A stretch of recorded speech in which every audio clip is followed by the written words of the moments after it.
Bismillahirrahmanirrahim. Alhamdulillah, bersyukur kita pada Allah, hari ini kita bisa kembali belajar dengan Bapak dalam pelajaran pendidikan agama Islam. Mungkin hari ini adalah hari terakhir ya, di minggu terakhir belajar pendidikan agama Islam. Karena tanggal 30 November itu sudah mulai pelaksanaan penilaian akhir semester 1. Tentu insya Allah juga agama PAS-nya hari Senin tanggal 30 November jam kedua setelah bahasa Indonesia. Oleh karena itu Bapak berharap kalian bisa menyelesaikan tugas-tugasnya yang dulu, supaya kalian bisa mencapai nilai di atas KKM atau minimal sesuai dengan KKM. Itu harapan Bapak. Nah, untuk hari ini materinya adalah tentang toharoh. Di buku paket kalian itu halaman 32 sampai halaman 40. Nah, insya Allah setelah belajar hari ini diharapkan kalian satu, bisa memahami ketentuan-ketentuan toharoh.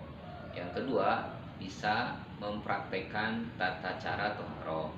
Yang ketiga, bisa mengambil hikmah dari toharoh. Dan yang keempat, kalian terbiasa berperilaku hidup bersih dalam kehidupan sehari-hari. Nah, itu harapan setelah kita belajar pada hari ini. Nah, anak-anak, untuk selanjutnya Bapak ingin menjelaskan apa itu arti toharoh. Toharoh itu adalah bersuci secara bahasa.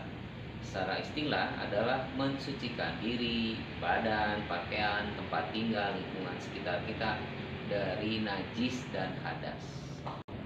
Nah, apa itu arti najis? Najis itu adalah sesuatu yang kotor, yang keluar dari tempat-tempat yang memang mengeluarkan najis, seperti bagian depan ataupun dari bagian belakang.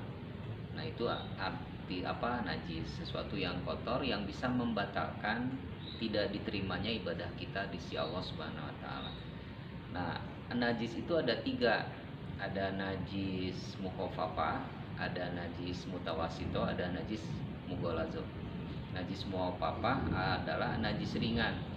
Misalnya air kencing bayi laki-laki yang belum makan, minum apa-apa kecuali minum air susu ibu dan umurnya masih di bawah 2 tahun. Nah, ini contoh najis mukhafafah. Dan bagaimana cara membersihkannya? Yaitu cukup diperciki air ke pakaian yang kena najis mukhafafah itu, atau ke tempat yang kena najis mukhafafah itu diperciki air, atau pakai lap basah, diusap saja. Ya, diusap saja. Nah, itu cara membersihkan najis mukhafafah. Nah, kemudian yang kedua, najis itu ada najis mutawasito, najis pertengahan. Najis pertengahan itu air kencing manusia kita lah, normal biasa, bukan bayi. Kemudian air kotoran manusia yang disebut dengan tinja, atau darah head atau darah nifas, itu termasuk najis mutawasito. Bagaimana cara membersihkannya? Yaitu dialirkan air sampai bersih ke yang kena najis mutawasito itu, dibilas sampai bersih, sampai tidak ada apa yang tersisa dari kotoran atau najis mutawasito itu. Kemudian yang ketiga adalah najis mughalazo. Najis mughalazo itu adalah najis berat, kotoran yang bersumber dari babi dan anjing.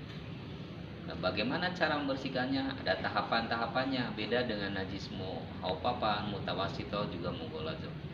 Ini najis mughalazo itu dibersihkan sampai bersih 7 kali cara membersihkannya. Bersihkan sekali, 2 kali, 3 kali, 4 kali, 5 kali, sampai 7 kali. Dan salah satu diantaranya menggunakan dengan tanah. Nah, itu membersihkan najis mughalazo. Jadi ada 3, najis mukhafafah, najis ringan, najis mutawasito, najis sedang, dan najis mughalazo, najis berat. Nah, yang selanjutnya adalah toharoh bersuci dari hadas. Hadas itu adalah perbuatan yang membatalkan kesucian seseorang. Misalnya gini, buang air kecil. Nah, ketika kita buang air kecil, maka kita punya hadas. Dan asalnya kita suci, jadi batal kesuciannya. Misalnya hadas itu ada kencing, buang air kecil, buang air besar, keluar darah head, keluar darah nifas, itu adalah termasuk hadas. Nah, di dalam hadas ini ada 2 macam, ada hadas kecil, ada hadas besar. Nah, apa saja termasuk hadas kecil? termasuk hadas besar. Hadas kecil itu adalah misalnya buang air kecil, buang air besar, keluar kentut, itu hadas kecil. Nah, kalau hadas besar, perempuan yang sedang haid, perempuan yang sedang nifas setelah melahirkan itu suka keluar darah. Kemudian laki-laki yang mengeluarkan air mani, kemudian suami istri yang berhubungan badan, itu hadas besar. Ketika seseorang punya hadas kecil, maka dibersihkan dengan cara wudhu, dengan cara berwudhu. Ketika seseorang punya hadas besar, maka dibersihkan dengan cara mandi wajib, mandi besar, mandi janabat atau mandi junub. Nah, kalau kedua-duanya tidak bisa, ketika wudhu mau dilaksanakan tidak bisa wudhu, kemudian ketika mau mandi besar tidak bisa mandi besar, maka boleh diganti dengan tata cara tayamum. Nah, bagaimana tata cara tayamum, bagaimana tata cara mandi wajib, bagaimana tata cara mandi besar, itu nanti diajarkan di video selanjutnya. Nah, sebelum ke sana, tadi kalau tidak bisa wudhu, tidak bisa mandi wajib, maka ganti dengan tayamum. Tayamum itu ada 3 syarat. 1, jika tidak ada air. 2, jika sedang sakit ketika kita sedang di perjalanan. Nah, itu syarat-syarat kita boleh tayamum. Nah, alhamdulillah tadi Bapak sudah menjelaskan tentang berwudu, ya, tata cara berwudu. Nah, wudu itu sekali lagi membersihkan diri kita dari hadas kecil. Misalnya buang air kecil, buang air besar, ataupun keluar kentut, itu merupakan hadas kecil. Ketika kita mau sholat, maka harus berwudu. Dan selanjutnya, sekarang Bapak ingin menjelaskan bagaimana tata cara mandi wajib atau mandi janabat atau mandi junub atau mandi besar. Nah, kenapa kita melakukan mandi besar? Karena kita punya hadas besar. Nah, apa hadas besar itu? Contohnya perempuan yang sedang haid, perempuan yang sedang nifas. Beres dari haidnya, beres dari nifasnya, kalau mau salat maka wajib mandi dulu. Mandinya seluruh tubuhnya kena air. Atau yang laki-laki mengeluarkan air mani, atau suami istri yang setelah berhubungan badan. Ketika mau salat maka wajib mandi besar. Nah, apa yang harus dilakukan ketika mandi besar? Maka urutannya yang pertama adalah 1, cuci kedua tangan sambil membaca Bismillahirrahmanirrahim. Anggap ini air ngalir dari keran, ya. Sambil baca Bismillahirrahmanirrahim, cuci kedua tangan. Kemudian bersihkan najis-najis yang ada dalam tubuh kita, bersihkan. Ya, kalau ada di kemaluan kita, maka bersihkan kemaluannya dengan tangan kiri, ya, dengan tangan kiri. Ya. Kemudian yang ketiga, berwudu seperti wudu mau salat, seperti wudu mau salat. Nah, cuman wudunya sampai mengusap kepala, sampai sini. Ya. Nah, setelah mengusap kepala, banjur kepalanya, rambutnya bersihkan. Kalau mau pakai sampo dulu. Pakai sampo, ya. Nanti setelah pakai sampo, bersihkan lagi. Ini air dari keran misalnya ngalir gitu. Bersihkan, ya.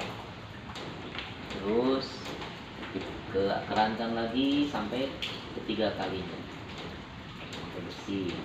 Dan nah, yang selanjutnya setelah membasuh rambut, kemudian basuh anggota badan. Banjur yang kanan dulu, kemudian yang kiri.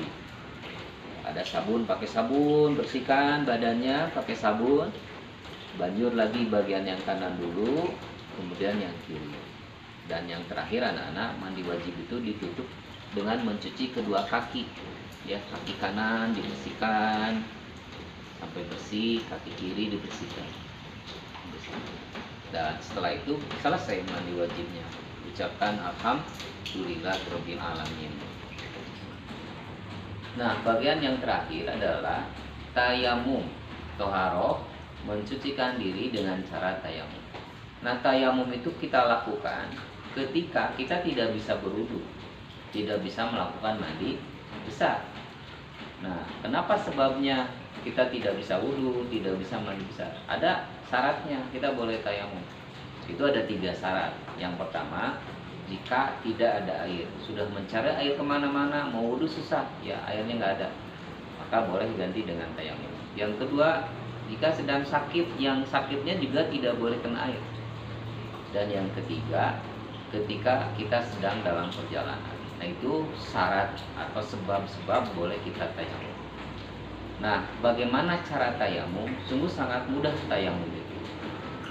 Saya ingin praktekkan tata cara tayamum. Misalnya kita ada di kendaraan atau mungkin di ruangan kelas atau di masjid, pokoknya di mana saja. Ketika kita mau sholat, ketika mau sholat maka kita kan harus membersihkan diri dulu. Nah, tidak bisa wudhu, tidak bisa mandi wajib, maka lakukan dengan tayamum. Cara tayamumnya seperti ini: tempelkan kedua tangan kita ke dinding tembok atau ke kaca atau ke meja, ke kursi atau kemana saja yang diyakini ada debu, sambil baca bismillah, bismillahirrahmanirrahim, ya. Kemudian tiup, kemudian usapkan ke wajah. Mohon maaf kacamatanya, usapkan ke wajah, ya. Usapkan ke wajah sampai rata wajah kita kena dengan tangan kita. Kemudian usap bagian atas tangan kanan kita dengan tangan kiri, ya. Kemudian tangan kiri dengan tangan kanan. Selesai tayamum. Saya ulangi lagi, bismillahirrahmanirrahim, ya. Tempelkan ke dinding tembok, kaca, meja dan yang lainnya. Kemudian tiup, usap wajah, kemudian usap tangan kanan dengan tangan kiri dengan tangan kanan. Selesai. Lakukan hanya sekali ya, tidak 2 kali, tidak 3 kali, cukup 1 kali. Nah, itulah tata cara tayamum anak-anak yang bisa kita praktekkan dalam kehidupan sehari-hari. Nah, silakan kalian buat videonya di rumah masing-masing. Videokan ketika kalian berwudu, videokan ketika kalian tayamum, videokan kalian dengan menyebutkan tata cara mandi wajib. Jadi videonya yang tata cara mandi wajib disebutkan, kayak Bapak tadi 1, ini 2, ini sampai selesai. Nah, itu tugas kalian di rumah. Sebagai tugas di minggu terakhir ini, kalian membuat video tata cara tayamum, tata cara wudhu, dan menyebutkan urutan mandi wajib seperti yang diajarkan oleh Bapak tadi. Terima kasih. Semoga bermanfaat materi hari ini, dan Bapak pesan jaga selalu kesehatan, tetap di rumah, selalu pakai masker kalau keluar rumah, dan cuci tangan sebelum makan dan minum. Bapak doakan semoga kalian sehat selalu dan tetap berada dalam lindungan Allah Subhanahu wa taala. Assalamualaikum warahmatullahi wabarakatuh. Bismillahirrahmanirrahim. Sekarang kita akan mencoba mempraktekkan bagaimana cara berwudu. Nah, anak-anak perhatikan, cara berwudu itu yang pertama mengucapkan bismillahirrahmanirrahim. Nah, sambil mencuci tangan sampai pergelangan tangan. Ya, yang kiri juga sama. Nah, itu cara yang pertama. Cuci tangan sampai pergelangan tangan 3 kali. 1, 2, 3. Yang kukunya panjang, masukkan air ke dalam kuku. Sekarang yang kiri. 1, 2, 3. Ini anggap air ngalir di atas keran ya. Itu seperti itu. Kemudian yang kedua, berkumur-kumur. Masukkan air ke mulut, kumur-kumur, buang ke sebelah kiri. 1, masukkan lagi. 2, 3. Itu berkumur-kumur. Yang ketiga, menghirup air ke hidung. Keluarkan dengan tangan kiri. 1, 2, 3. Nah, itu yang ketiga. Ini hukumnya sunat. Nah, sekarang mulai yang wajib, mencuci muka. Mohon maaf, saya buka kacamatanya dulu, ya. Yang keempat, cuci muka. Ambil air, kewajahkan sampai bersih, rata, muka kita kena air, ya. 2, kemudian 3 kali bersihkan. Nah, itu yang keempat, cuci muka. Yang kelima, cuci tangan sampai siku. Bawa, angkat sikunya. Ini anggap airnya ngalir dari keran. 1, 2, 3. Yang kiri cuci sama tangan kanan. 1, 2, 3. Nah, cuci tangan sampai siku. Kanan dulu baru kiri, nggak boleh kanan kiri, nggak boleh kanan kiri, nggak boleh. Kemudian yang ke-6, ya, ngambil air buang airnya, bawa dari depan, usap kepala dan telinga sekaligus. Bawa dari depan ke belakang, bawa lagi ke depan. Nah, telunjuk masuk, ibu jari usap daun telinga. Nah, cukup 1 kali mengusap kepalanya. Dan yang terakhir adalah mencuci kaki. Nah, ini air ngalir pakai keran, air keran. Bawa dari jari-jari kaki, bawa ke atas mata kaki, bawa lagi ke bawah. 1, 2, 3. Ya. Sekarang kaki kiri. Bajur pakai air keran. 1, 2, ya, 3. Nah, itu cara mencuci kaki sampai mata kaki.